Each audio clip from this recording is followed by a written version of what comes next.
Welcome dear student. Today we will discuss about our changing earth. हमारी बदलती पृथ्वी। तो करें शुरू। हमारी पृथ्वी पे कई चेंजेस जो लगातार चलते रहते हैं और इन्हीं परिवर्तनों के आधार पे आज जिस रूप में हम अर्थ को देखते हैं वो हमारे सामने है। First of all we discuss about the lithosphere. Lithosphere is broken into a number of plates known as lithospheric plates. और आपको ये भी पता होना चाहिए ये plates move around very slowly. ऐसा क्यों होता है? जब हम देखते हैं इनसाइड ओवर अर्थ सबसे ऊपरी भाग जो है हमारा वो क्या है? क्रस्ट। सेकेंड लेयर हमारी क्या थी? मेंटल। थर्ड लेयर क्या थी हमारी? कोर। इन्हीं के आधार पे due to the molten magma inside the earth these plates move very slowly. इन्हीं को समझते हुए हम इस चैप्टर्स को आगे बढ़ाते हैं। The movement of these plates को changes on the earth surface. हमारी अर्थ पे ये जो चेंजेस आते हैं इन चेंजेस को जब हम डिवाइड करते हैं टू डिफरेंट पार्ट्स में हम इन्हें डिवाइड करते हैं। First one is endogenic. Endogenic means ऐसे चेंजेस जो हमारे इनसाइड चेंजेस हैं, मीन्स अर्थ के inside. And the another one is exogenic means outside changes. इन्हीं चेंजेस को सब डिविजन्स जो किया गया है सबसे पहले हम समझते हैं एंडोजेनिक को। एंडोजेनिक्स के टू डिफरेंट पार्ट्स हैं। वन इज ऐसे मूवमेंट जो सडन मूवमेंट्स होते हैं जैसे अर्थक्वेक, वोल्केनो, लैंडस्लाइड्स। कुछ ऐसे चेंजेस होते हैं जो बहुत स्लो होते हैं जैसे बिल्डिंग माउंटेन्स। अनदर साइड जब हम एक्सोजेनिक में देखते हैं तो इसमें इरोजन एंड डिपोजिशंस वर्क्स आते हैं जो by the different agents like the river, wind, sea waves के द्वारा किए जाते हैं। तो I think you understand about the endogenic forces as well as exogenic forces. तो हमारे अर्थ पे each movement are divided on the basis of forces. The forces which act in the interior means जो अंदर से हमारी inside of the earth changes है वो क्या है? एंडोजेनिक। और forces that work on the surface of the earth ये क्या कहलाते हैं? Exogenic. Now we are discuss about the next part means अब हम डिस्कस करेंगे अबाउट द सडन चेंजेस में। Number one is volcano. Volcano is a vent means opening in the earth crust through which molten materials erupt suddenly. अगर हम इसे simple भाषा में समझें कि ज्वालामुखी क्या है? ज्वालामुखी हमारा भूपर्पटी पे एक खुला हुआ एक ऐसा छेद है जिसमें से अचानक क्या आते हैं? कई पदार्थ बाहर आते हैं। जब ये पदार्थ बाहर आते हैं ये हमारा क्या हुआ? Magma chambers. इसी मैग्मा चैम्बर्स से जब बाहर आता है ये मटेरियल जब बाहर आते हैं तो क्या कहलाते हैं? एज ए लावा ये जाने जाते हैं। और ये जो पार्ट है क्या कहलाता है? एज ए क्रेटर्स कहलाता है। आपने अबाउट द क्रेटर लेक सुना होगा जो हमारी किससे बनती है? वोल्केनो से। तो this is a sudden movement से। आया समझ में? चलो तो अब हम आगे बढ़ते हैं। नेक्स्ट पार्ट में जब हम आगे चलते हैं we know about the earthquake. Earthquake क्या है? अबाउट द लिथोस्फेरिक प्लेट्स जब आपको पता चला अर्थ कई लिथोस्फेरिक प्लेट्स में डिवाइडेड है। ये कुछ मेजर प्लेट्स हैं, कुछ माइनर प्लेट्स है। तो when plates move the surface of earth vibrate, the vibration can travel around the earth. These vibration are called earthquake. यानी स्थलमंडलीय प्लेटों में गति से पृथ्वी की सतह पर क्या होता है? हमारे कंपन होता है। और जब ये कंपन पृथ्वी के चारों ओर गति कर सकता है तो इसे हम क्या कहते हैं? भूकंप कहते हैं। हम इसे इस डायग्राम से समझ सकते हैं। फॉर एग्जाम्पल्स ये अर्थ का ऊपर का भाग है, क्रस्ट का पार्ट है। जब यहाँ पर वाइब्रेशन होगा प्लेट्स में, तो जिस स्थान से वाइब्रेशंस होता है वह हमारा क्या कहलाता है, फोकस कहलाता है। And the just above of the focus जो हमारा पार्ट होता है ये क्या कहलाता है, एपी सेंटर मीन्स अधिकेंद्र। तो जहाँ से शुरू हुआ वह उद्गम केंद्र, उसके जस्ट अबव क्या है, the moment start is focus और the place on the surface above the focus called as a epicentre. आपको थोड़ा बहुत अगर नॉलेज हो, थोड़ा बहुत आपने कभी पढ़ा हो, भारत में कहाँ पर एक बहुत बड़ा एक अर्थक्वेक देखा गया था, भुज में। और आपको ये भूकंप जो था कब आया था, 26 जनवरी 2001। और for your knowledge, on 26 January we celebrate our republic day. इसी वजह से काफ़ी कुछ वहाँ पर लॉस भी हुआ था। तो अर्थक्वेक में मेनली क्या होता है, वाइब्रेशंस होता है, और वाइब्रेशंस की वजह से जो मैन मेड स्ट्रक्चर्स है ये वाइब्रेट होकर गिर जाते हैं। लेकिन ऐसा नहीं है, हमारी अर्थ पे लगातार अर्थक्वेक आते हैं, लेकिन जब अर्थक्वेक एक लेवल से ज़्यादा होता है तो वह हमारे लिए नुकसानदायक होता है। तो हम समझते हैं कि हम अर्थक्वेक को कैसे समझें कि ये प्रॉब्लम्स क्रिएट करेगा, ये एक नॉर्मल्स है। अर्थक्वेक को मेज़र करने के लिए हम एक इंस्ट्रूमेंट का यूज़ करते हैं जिसे कहते हैं सिस्मोग्राफ, मीन्स भूकंप लेखी।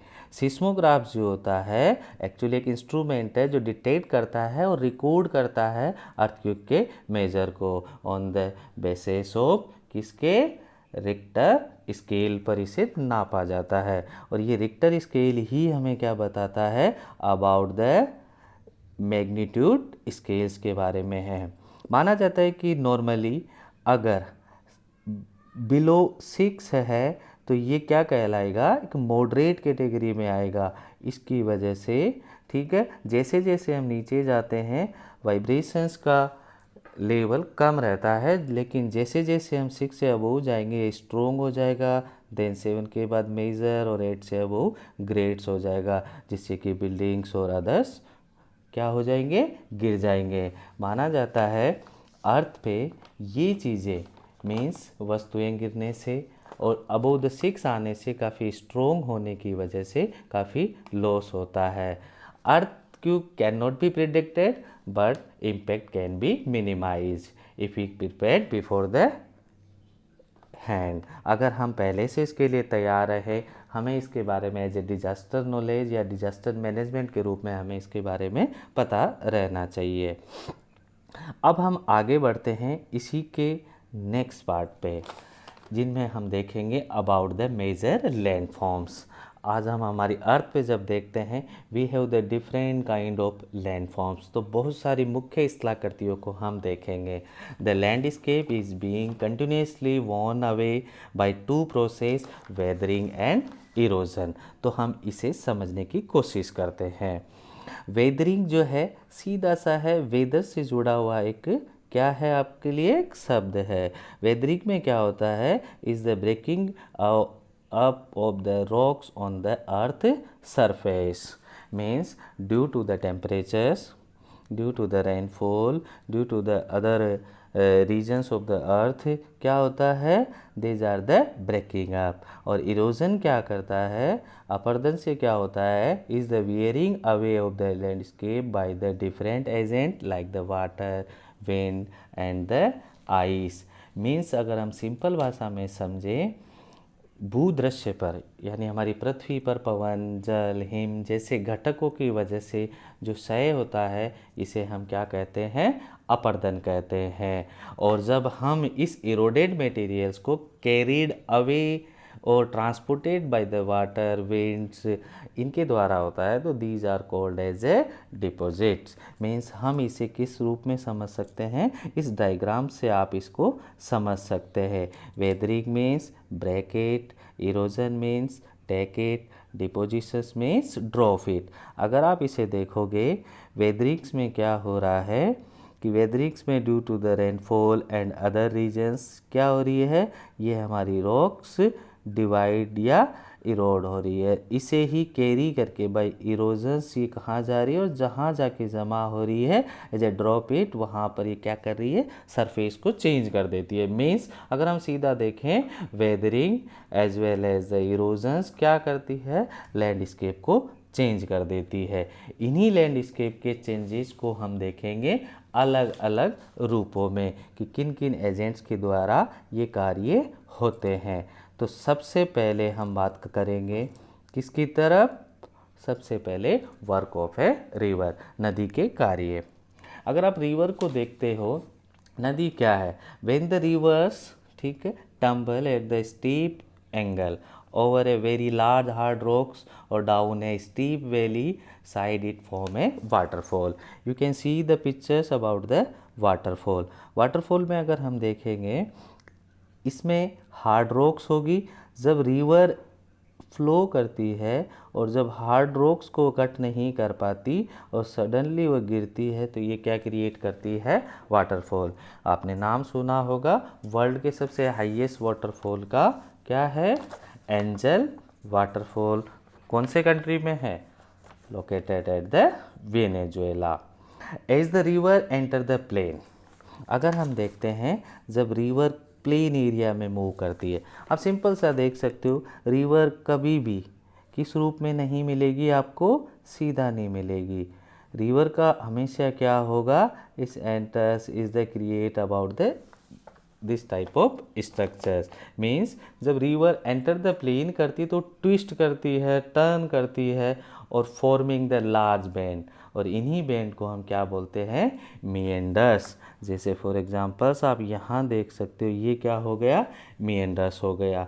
इन्हीं मीएंडर्स में से due to the continuously erosion and deposition along the side of the meanders at the end, meanders loops come closer and closer in due course of the large time, meander loops cut off from the rivers and they are create as a cut off lakes और oxbow lake। आज oxbow lake को हम यहाँ से समझ सकते हैं।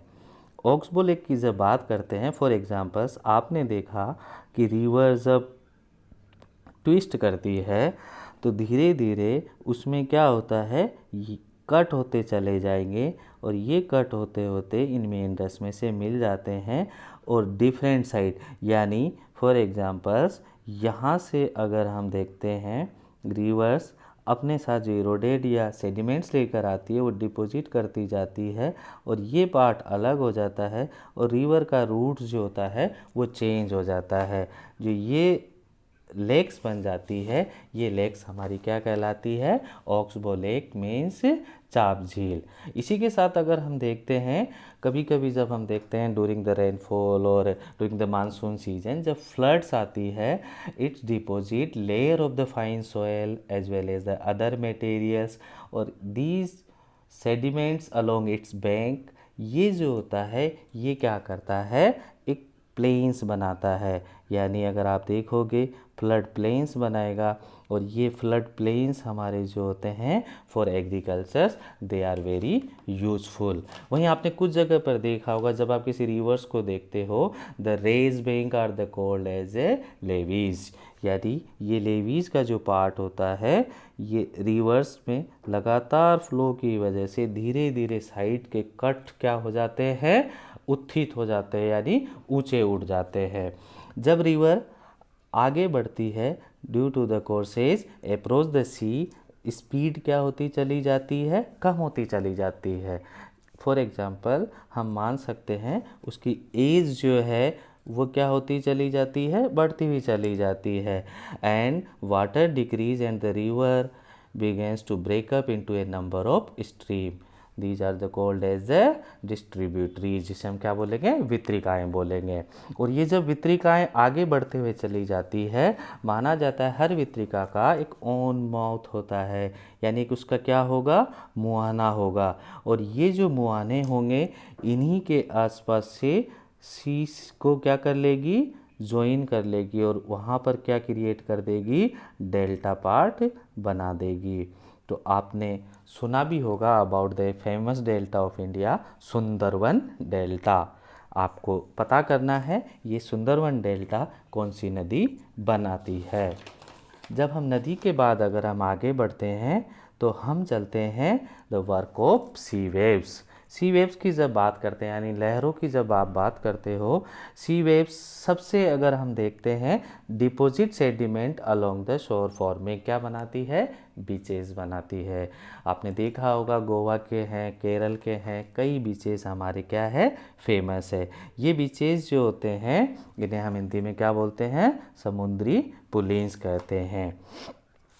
Sea waves continuously, अब हम थोड़े से सी वेव्स के वर्क देखते हैं। Sea waves continuously strike at the rocks, और जब ये लगातार रॉक्स को कट करते हैं तो क्या डेवलप करते हैं, क्रेक्स डेवलप करते हैं। आप यहाँ से इसको देख सकते हो। For example this one is a rock, जब लहर यहाँ से आती है इससे टकराती है, लगातार टकराने की वजह से कुछ जगह पर क्रेक आ जाते हैं और कुछ जगह पर become the larger and wider, एक होल हो जाते हैं लाइक द केव्स, यानी एक गुफा के रूप में सामने आते हैं।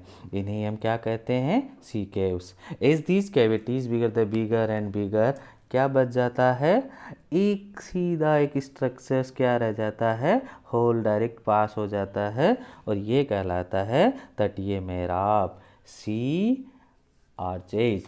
जब हम इसको आगे देखेंगे, the sea waves deposit the sediments in the, कहाँ पर करेगी, बीचेस में। फिर क्या है, एक हमने देखा केव्स के बारे में, सी केव्स के बारे में, एज वेल एज हमने क्या देखा about the one more things about that. कभी कभी क्या होता है, अगर हम देखते हैं जब ये लगातार लहरें टकराती है तो ओनली क्या कह रह जाता है, एक structure of like a pillar, इसे हम क्या बोलते हैं, स्टेक कहते हैं। तो the roof only wall are the left, these wall like structure क्या कहलाएगा, स्टेक कहलाएगा। तो steep rocky coast rising almost vertically, कुछ जगह पर आपने देखा होगा लगातार लहरें टकराने की वजह से वर्टिकली वहाँ पर क्या हो जाता है, हमारे रॉकी कोस्ट बन जाते हैं। इन्हें क्या कहते हैं, सी क्लिफ्स कहते हैं। सी वर्क्स के बाद जब हम देखते हैं, नाउ हम आते हैं वर्क ऑफ आइस। आपको ऐसा लगता होगा कि क्या आइस से भी ऐसे वर्क होते हैं, यस। इसका आंसर क्या है, यस। आपने ग्लेशियर का नाम सुना होगा जिसे हम हिमाद्री भी कहते हैं, हिमनद भी कहते हैं। ग्लेशियर एक्चुअली क्या है, द रिवर ऑफ आइस। जब हम रिवर ऑफ आइस की बात करेंगे, इसका मीन्स अगर आप देखोगे आइस मेल्ट होके किस में कन्वर्ट होगा, वाटर में। तो glaciers are the river of ice which to erode the landscape by bulldozing soil and stone to expose the solid rocks. आपने देखा होगा, और जब बाद में आइस मेल्ट होने के बाद they create as a beautiful lakes. तो ग्लेशियर्स क्या है, बुलडोजिंग सोयल्स, ठीक है, and the stone to expose the build the rock below, और यहीं से हमारे क्या बन जाते हैं, ब्यूटीफुल लेक्स बन जाते हैं। तो glacier carry the different material such rocks, big and small sand and silt get deposit, this deposit from the called as a glacial moraines. अगर हम इसे देखते हैं, ग्लेशियर मोरेन्स जो होते हैं ये आप हमारे कई भागों में जहाँ पर का क्या होगा, जहाँ पर ग्लेशियर मिलेंगे वहाँ पर हम इसे देख सकते हैं। ग्लेशियर्स के बाद अब हम आगे बढ़ते हैं the work of wind. Work of wind को जब आप देखोगे तो विंड मीन्स पवन के कार्य। In the desert you can easily see, आपने कभी नाम सुना होगा about the sand dunes as well as mushroom rocks, different kind of the barkhan and others. So in the desert you can see the first of we discuss about the mushroom rock. mushroom rock क्या होती है, आपने ये जो structures आप देख रहे हो ये क्या है, हमारा एक छत्रक सेल है। क्या ये पहले से ऐसा था, नहीं, ये एक क्या है इस तरीके का पार्ट था, लगातार विंड चलने की वजह से नीचे का भाग क्या होता गया, इरोड होता गया, और किस रूप के स्ट्रक्चर्स में सामने आ गया, ये इस रूप में स्ट्रक्चर्स में सामने आया, और इसी को हम क्या बोलते हैं, एज ए जैसे मशरूम दिखती है तो इसे क्या कहा गया, mushroom rock. Means wind erode the lower section more than the upper part, therefore such rocks have a narrower base as well as wider top. तो इन्हें हम क्या बोलते हैं, मशरूम रॉक्स कहते हैं। जब ये मशरूम रॉक्स के बाद हम देखते हैं, एक और वर्ड आपने कभी सुना होगा about the sand dunes.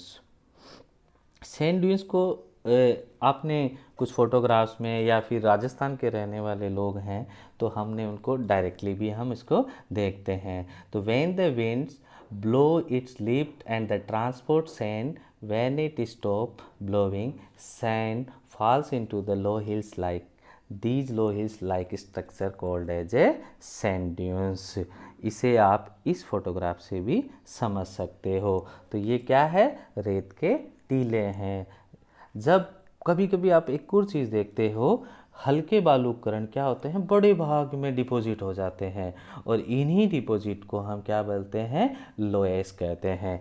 Generally इसमें क्या होगा, they are very fine as well as light, और एक लंबी दूरी तक ये फैल जाते हैं, और इन्हीं क्या कहा जाता है, लोएस कहा जाता है।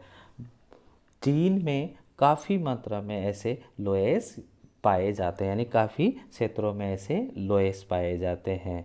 तो dear student, in this chapters we discuss about the different kinds of agents जिनकी वजह से हमारी अर्थ पे चेंजेज होते हैं। नाउ लेट्स हम इसको एक समराइज करते हैं, वन बाय वन इसे देखते हैं, क्या हम इसे रिकॉल कर सकते हैं। सबसे पहले आपने यहाँ से हम शुरू करते हैं, चलो हम रिवर्स शुरू करते हैं। वर्क ऑफ विंड, विंड में हमने क्या देखा, विंड फ्लो करती है, तेज़ हवाएं चलती है, हवाएं चलती है तो क्या होगा, सबसे ज़्यादा नुकसान किसे होगा, जो ऐसे स्ट्रक्चर है जैसे सैंड है, ये एक जगह से दूसरी जगह आसानी से मूव कर जाएगी। तो इसमें हमने क्या देखा, मशरूम रॉक्स, फिर क्या देखा हमने इसमें सैंड ड्यून्स, देन हमने क्या देखा, लोएस देखा।